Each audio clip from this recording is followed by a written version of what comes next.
We have spent nearly a year planning this, and it's finally here, and we're so excited to see all the kids here enjoying their sessions.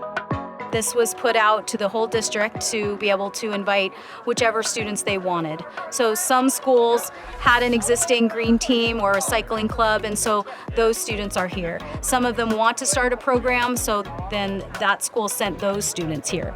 So there are students at every level of organization for their green goals here on campus. So we thought it would be fantastic to have kids of all different levels to be able to learn from each other and have the elementary kids see high school kids here as an example of what they could be doing on their campus.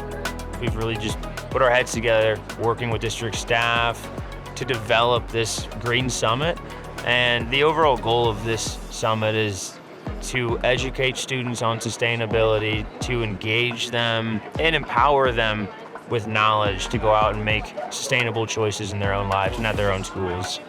What I hope students learn today from this very first Green Summit is how to be environmental champions, how to lead, how to be inspired and inspire others as far as the change that they can create and really make change in their schools, whether it's recycling projects, composting projects they might have learned about today, renewable energy. There's a lot that they can bring to their classrooms, schools, and districts. You're never too young, you're never too small of a group to make change. So it's pretty exciting to see all of that happening here.